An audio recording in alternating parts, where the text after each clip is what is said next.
The flag represents the millions of people that are negatively impacted by out-of-control plastic production from the fossil fuel and petrochemical industries. Everyone knows, every civil society organization, that we cannot end plastic pollution without reducing the amount of plastic we produce in the first place. Civil society organizations like Greenpeace, the scientists, the frontline communities that we work with are an essential voice in these treaty talks to remind political leaders what's at stake and demand that they do the right thing for people. We hope to get a global solution to what is a global problem, and we expect leaders to agree a treaty that reduces plastic production, ends single-use plastics, and protects people and the planet. Plastic production now! Cut! Plastic production now! Cut! Plastic production now! Cut! Plastic production now!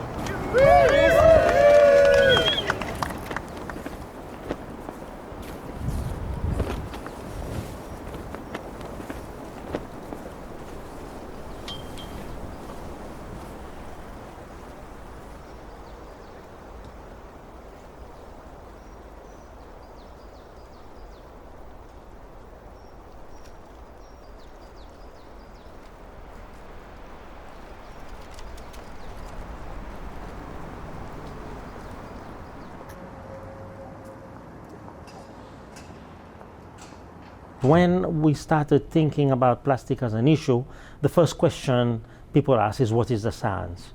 What information do we have? How much plastic we have in the ocean? What are the sources? Where they are coming from? What is the leakage?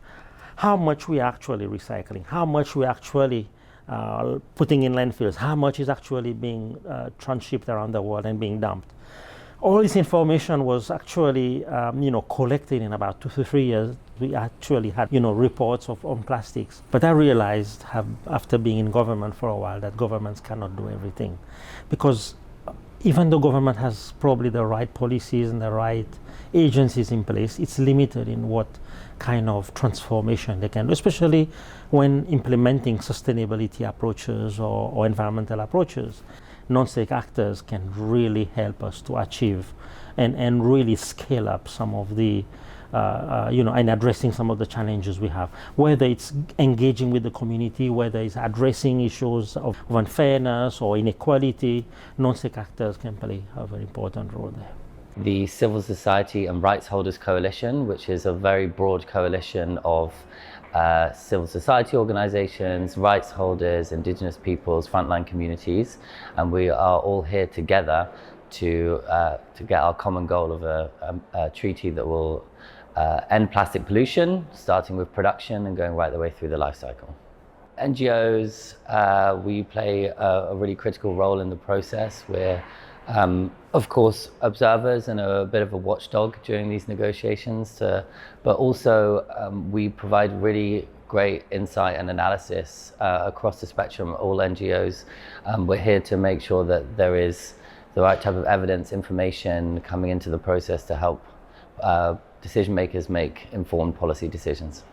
The evidence is very clear, science is very clear. We can't do anything about the plastic pollution crisis, put a dent in the plastic pollution crisis, if we're solely dependent on management, sort of midstream, downstream solutions.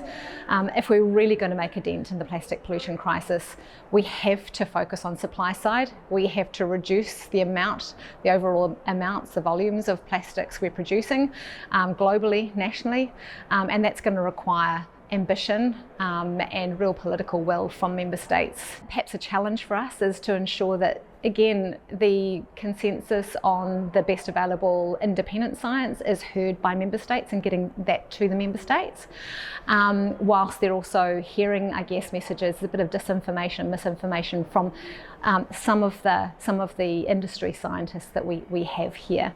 What is the role of the scientist here? Translating and converting all knowledge into the actionable knowledge for the decision makers. The scientists, we are learning that we need to try to include the indigenous and local knowledge.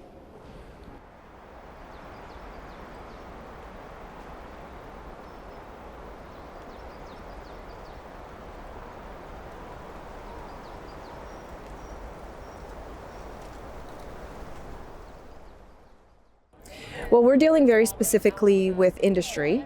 Industry that is polluting our waters, polluting our air, polluting our children, our youth. So we're dealing with that, but we're also dealing with when the plastics break down in the natural environment. It's not actually a product that can ever truly be circular. So it actually breaks down in the environment, and we're dealing then with the microplastics in our waters, in our air, in everything that we're even in the air that we're breathing. So we're here just to express that this is not, it's an indigenous issue, it's a global issue. Nobody is immune from the impacts of plastics. The plastic, the raw materials of this plastic, it comes from our land and territories. The fossil fuels, it comes from our land, territories and resources. So our resource exploitation starts from there. Because of that extraction, the government, the industries, they threaten us. They do the human rights violation. They don't take any free prior informed consent. We have the human rights. There is UN Declaration on the Rights of Indigenous People. We have the right to self-determination. But without our consent, they have been extracting those resources, those fossil fuels to produce the plastic as the raw materials. They talk about the human rights. They talk about the democracy, people's participation. But in this treaty, they are excluding their own citizen.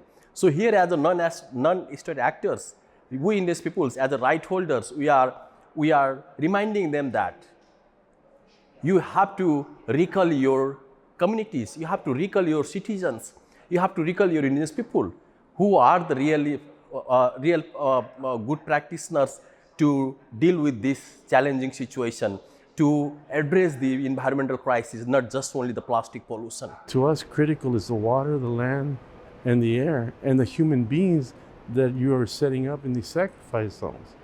And you don't recognize that in the environment that you're destroying. I said, because we need that environment. We have a connection to it. And plastic doesn't have that. And this is from extraction to production of plastics. There was no consensus in the first place when you started manufacturing plastics. And now we got a problem with plastics all over the world.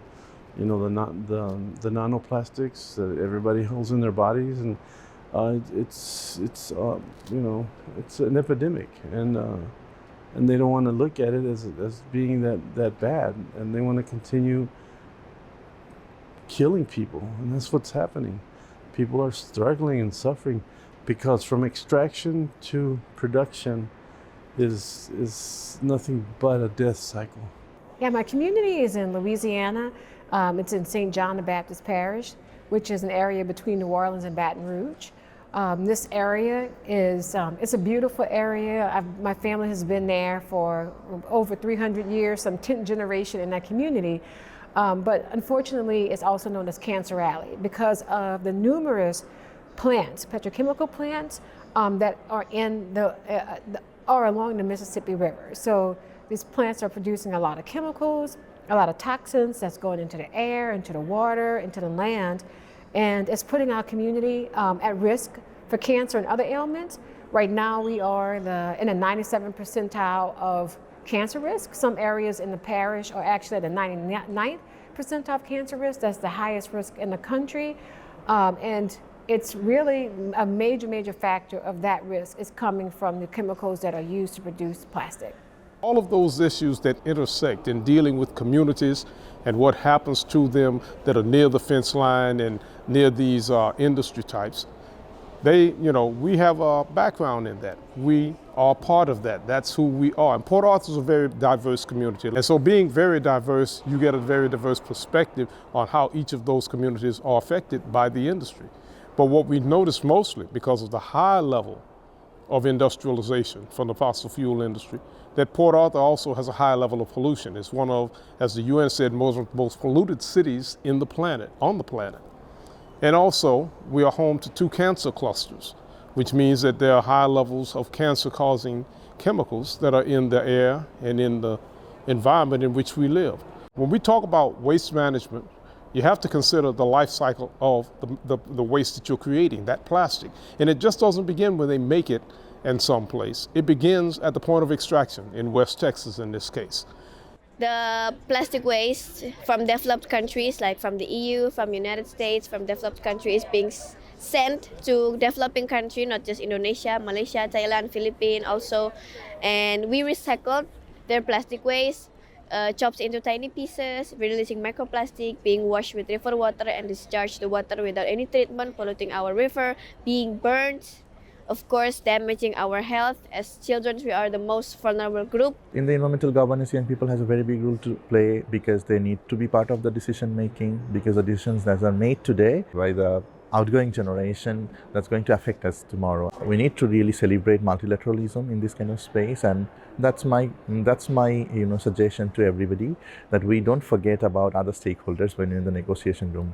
Whatever decisions they are making, they won't be able to implement all those alone. They need us on ground because we have the knowledge, we have the resource, we have everything that they need for the implementation, successful implementation. So we really need to discuss, because we are a large group altogether, large community of people, vast population, and we really need to find the best solution for our world. Thank you.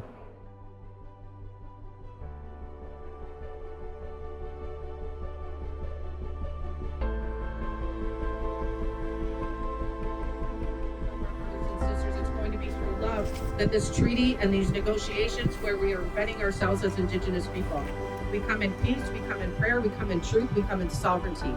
And so that's why we are taking up these spaces, because we are the true stewards, we are the true scientists, we are the true experts in our communities, and we sound the alarm. And unfortunately, it is our children and our grandchildren who are taking the brunt of the pollution and the influence of industry and polluters in this treaty negotiations. Being here gives us an opportunity to bring you a frontline view, a front row seat to what happens in communities like ours, and why it's important to regulate those plastics and chemicals of concern, because of the way they're affecting the lives and health of people. The solutions are only with the community people. So the practices, whatever we have been doing as indigenous communities, we have those solutions. Indigenous peoples, frontline, fence line communities, and they have a very strong voice here, and there's a good reason for that. And we need to listen to them because they have the expertise that the scientists may not have, because they have real lived experience. We are, as the future generation, will inherit this plastic crisis, so please don't add more burden to us. We still want to live in a clean environment and free from plastic pollution.